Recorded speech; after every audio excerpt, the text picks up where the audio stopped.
주일 찬양 예배에 나오신 여러분을 정말 주님의 이름으로 환영합니다. 저희 교회 앞에 보니까 무슨 꽃이 활짝 폈죠?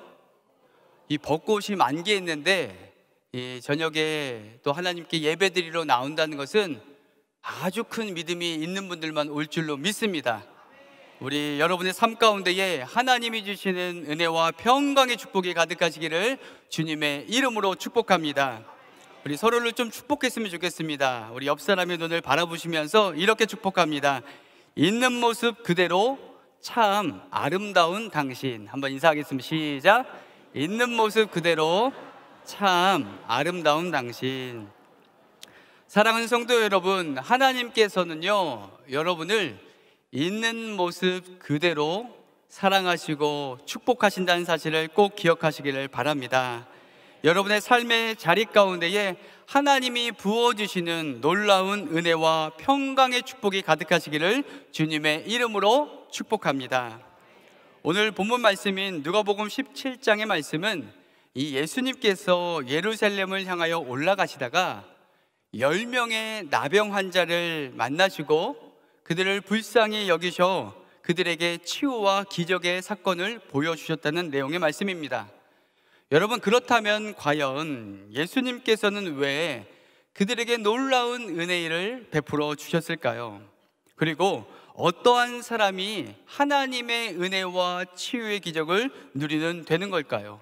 자, 이제 오늘 본문 말씀으로 들어가 오늘 우리에게 주시는 하나님의 살아계신 음성 듣게 되시기를 주님의 이름으로 축복합니다. 한번 따라하겠습니다. 예수님께서는 우리의 간절한 기도에 응답하십니다.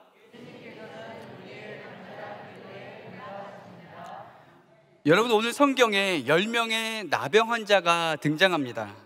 여러분, 이 나병은요, 어떠한 질병입니까? 여러분들 아마 잘 아시는 것처럼 이 손과 이 얼굴이 문드러지고 또한 이 조직 가운데 여러 가지 세포의 변화가 있고 이런 아주 흉악한 질병으로 우리는 알고 있습니다.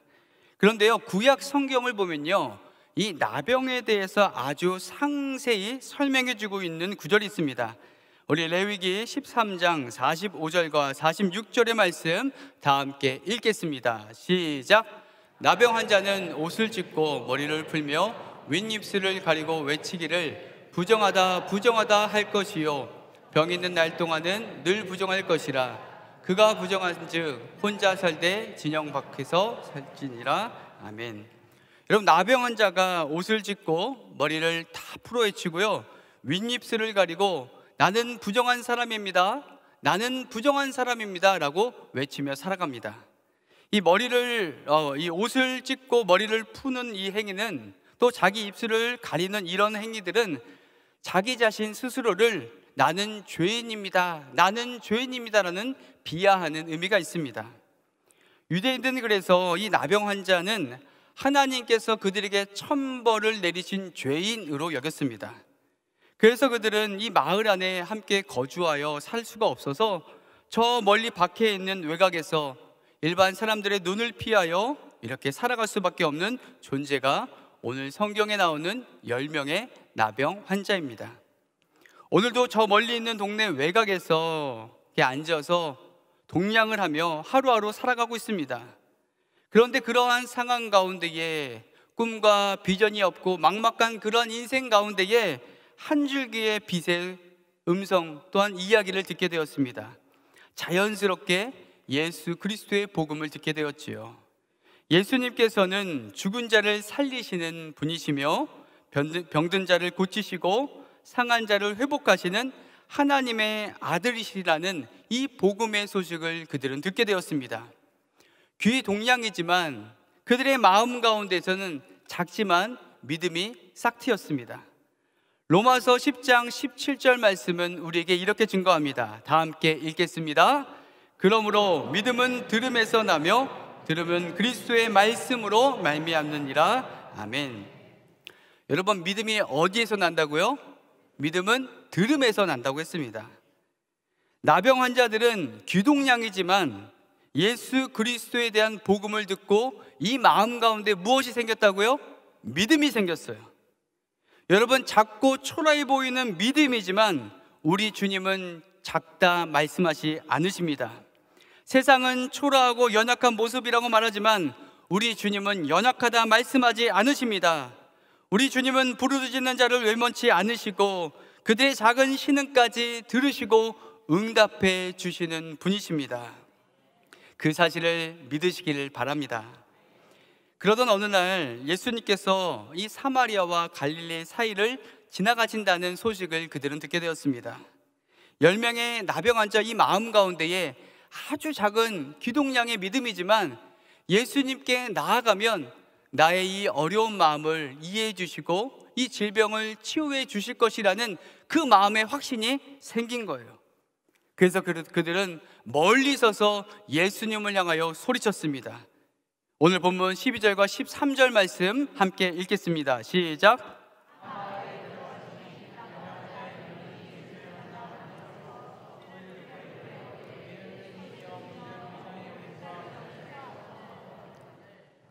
여러분, 10명의 나병 환자들이 지금 멀리 서서요 정말 간절한 마음으로 예수님께 부르짖고 있습니다. 예수님, 예수님, 나를 좀 불쌍히 여겨주세요. 정말 간절한 마음으로 예수님께 나아갑니다. 여러분, 인생을 한번 살면서 언제 여러분의 마음이 간절해지실 때가 있습니까? 간절한 그 마음을 가지고 우리 예수님께 나아가 간절히 기도한 적이 언제였을지 한번 생각해 보십시오. 우리는 우리 자신의 육신의 건강이 연약해졌을 때, 또한 자녀들에게 어떠한 일이 있었을 때 중요한 문제를 놓고 우리는 하나님께, 예수님께 간절히 기도합니다. 지난주 늦은 시간 한 통의 전화가 저에게 걸려왔어요. 저희 교구 권사님께서 다급한 목소리로 저에게 전화를 주셨습니다. 목사님, 늦은 시간 전화드려서 죄송해요. 다름이 아니라 제가 이제 나이가 많이 들다 보니 이 오른쪽 연골이 나빠져서 수술을 받아야 될 상황이 되었어요. 교회 나가서 예배를 드리고 싶어도 무릎이 좋지 않아서 교회 나가는 것이 쉽지 않습니다. 조심조심 걸어 다닌다고 하는데요 자꾸 힘이 없어서 넘어져서 이 손목이 골절이 됐고요, 또 이 넘어져서 얼굴이 까졌어요. 참 마음이 어려워요, 목사님. 그래서 이번 기회에 인공관절 수술을 받으려고 해요. 그런데 목사님, 걱정이 있어서 기도드렸어요. 요즘 의료 파업 때문에 어느 병원에 가야 될지 참 고민이 많습니다. 그리고 더 중요한 기도 제목은 저희 남편 장로님 허리 협착증 수술 4번 받으셨잖아요. 2020년 이후로 지금까지 일어나지 못하시고 병원 침대를 집으로 가지고 와 거실에서 생활하고 계세요. 정신은 멀쩡하신데 요양병원에 보내실 수도 없고 그래서 제가 챙기고 있어요. 그런데 이제 80을 바라보는 나이여서 그런지 자꾸 목사님 몸이 아파요. 목사님 자꾸 집에서 넘어져요. 남편을 챙길 사람이 없어서 걱정인데 기도 부탁드릴게요. 한평생 주님만을 바라보고 섬기고 기도했던 권사님, 얼마나 몸도 아픈데 남편분까지 이렇게 누워 계시니 몸과 마음이 아프시고 힘들 거라는 생각이 제 마음 가운데 다가왔어요. 그래서 다음날 우리 권사님 집을 우리 지구장 권사님과 목장 식구들과 함께 방문하여 우리가 함께 기도해 드렸습니다. 사랑과 은혜가 충만하신 하나님, 우리 사랑하는 권사님 간절한 기도에 응답하여 주시옵소서. 권사님 오른쪽 무릎을 주의 보혈로 덮어주사 주님 깨끗이 치유하여 주시옵소서. 수술을 받으시고 회복하실 수 있는 주님 그러한 병원을 허락하여 주셔서 우리 남편 장로님과 함께 지낼 수 있도록 우리 주님 도와 주시옵소서. 간절한 마음으로 기도드렸어요. 그런데 정말 감사한 일은요, 이 권사님께서 오늘 대전에 있는 건양대학교 병원에 다행히 입원하게 되셨어요. 그리고 화요일 날 수술을 받으세요. 더 감사한 것은요, 옆에 병실 하나가 남아서 우리 남편 장로님 모시고 함께 수술대로 나아가고 병원에서 치료받을 수 있게 되셨어요. 권사님께서 먼 거리 앰뷸런스를 타고 내려가시는데 무엇이 감사할까요? 무엇이 하나님의 은혜라고 고백할 수 있는 걸까요? 그런 마음이 제게 들었습니다. 여러분, 우리는 간절한 기도의 대목 덕분에 주님께로 나아갈 수 있다는 사실을 기억하시길 바랍니다. 육신적으로는 너무나 힘들고 눈물이 나지만 영적으로는 주님과 깊은 교제의 자리로 나아갈 수 있음에 오히려 감사하시길 바랍니다. 우리의 인생 가운데 우리의 인생을 치료하시고 고치는 분이 바로 예수 그리스도십니다. 수많은 위기와 아픔과 속상함이 여러분 마음 가운데 있으십니까? 이런 아픔과 연약감 때문에 오늘도 우리는 주님을 찾고 또 찾고 간절히 부르짖을 수 있는 것입니다. 우연한 기회에 예수님에 대한 소문을 그들은 들었습니다. 귀동냥으로 들은 작은 것이 예수 그리스도라는 것이 전부지만 그들의 마음 가운데에서는 예수님께로 나아가야겠다라는 그런 마음이 생긴 거예요. 그래서 그들은 반응을 했습니다. 표현했습니다. 여러분, 믿음이 무엇입니까? 믿음은 하나님을 바라보는 것입니다. 믿음은 예수 그리스도를 바라보는 것입니다.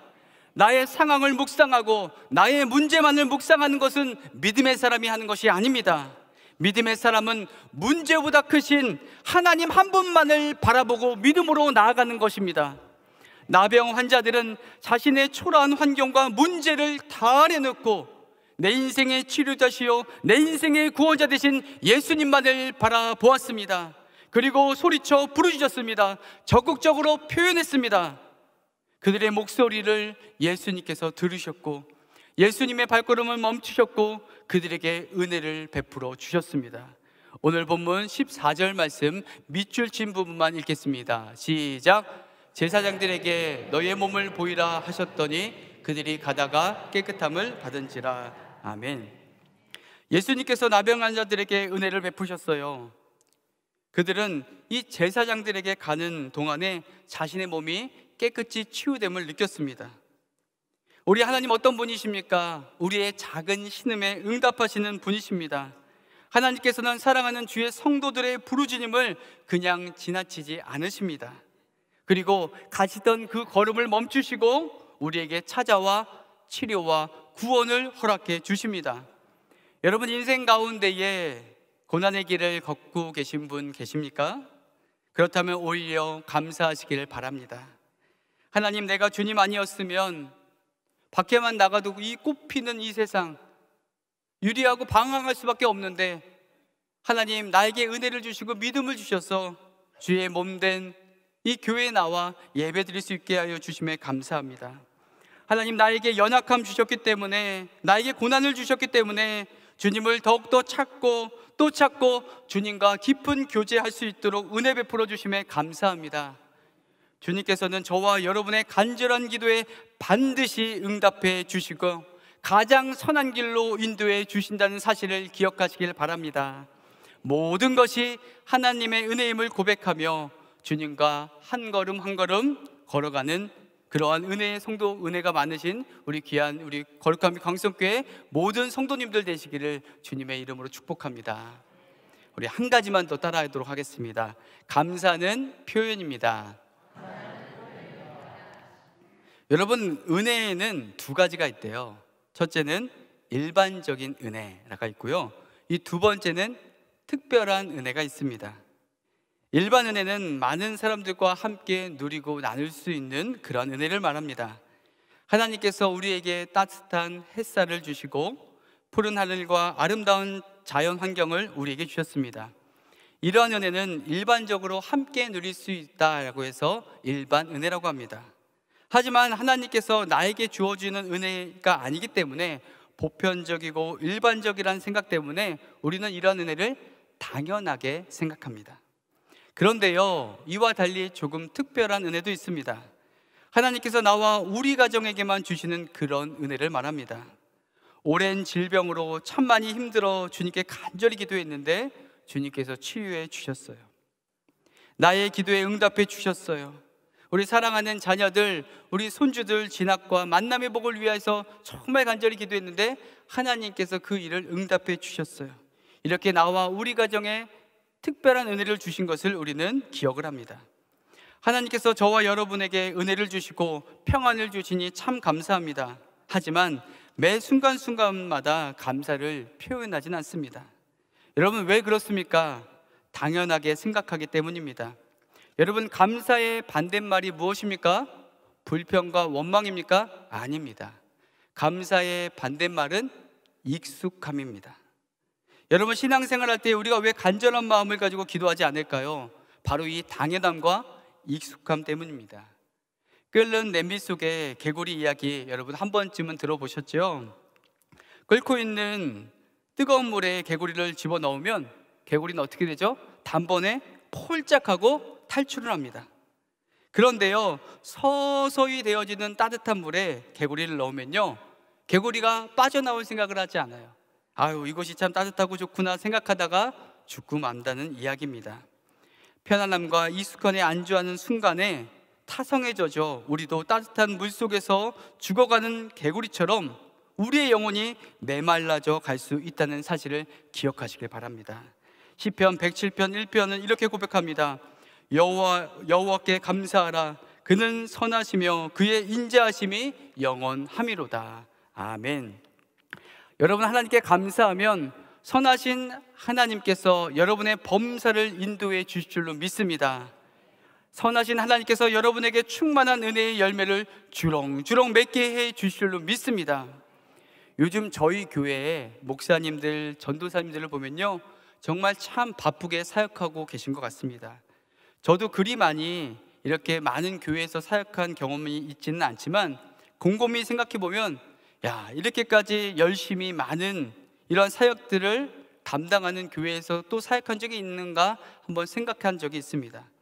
교구마다 일제신방으로 시작되어서 여러 가지 사역들이 있고요, 위원회마다 수많은 사역들이 이루어지고 있습니다. 정말 바쁘게 지내다 보면 이 한 주가 얼마나 빨리 지나가는지 모릅니다. 그런데요, 오늘 이 설교를 준비하면서 제 마음 가운데 이러한 생각이 들었어요. 하나님, 참 감사합니다. 바쁘게 신방할 수 있는 환경이 있어서 감사합니다.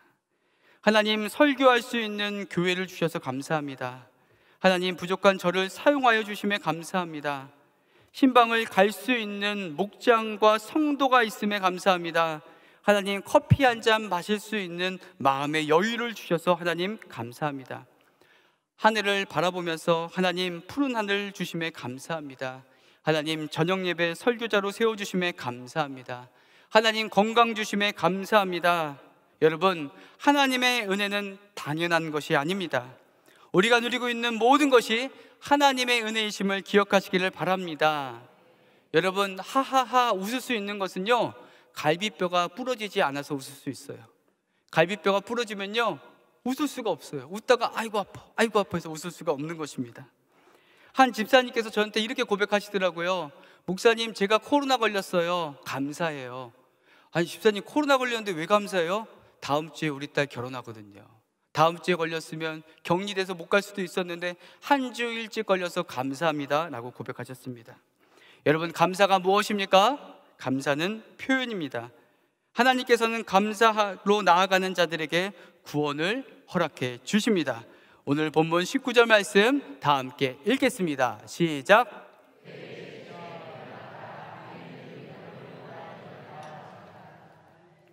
여러분, 사실 10명의 나병 환자 모두 하나님께 감사했어요. 왜 감사하지 않겠습니까? 그동안 아픔과 슬픔, 여러 가지 어려움이 있었는데 그 일을 예수님께서 치료해 주셨는데 얼마나 감사하겠습니까? 그런데 그들에게는 이 예수 그리스도께로 돌아와 감사한 일보다 시급한 일이 있었습니다. 무엇입니까?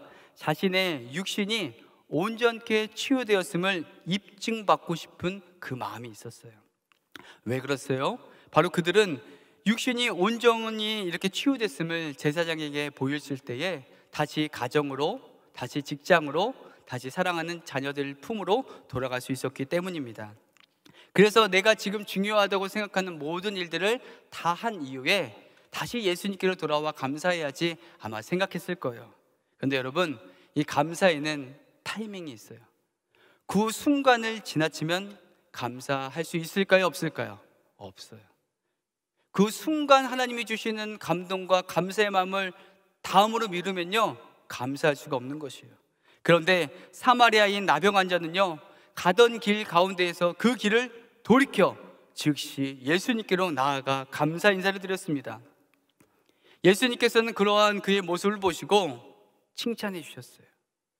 여러분, 우리는 인생을 살면서 시급한 문제, 내가 당장 지금 급하다고 생각하는 그 문제 하나 둘 셋 넷 다 하고 그 다음에 예수님께 나아가야지, 감사해야지 생각합니다.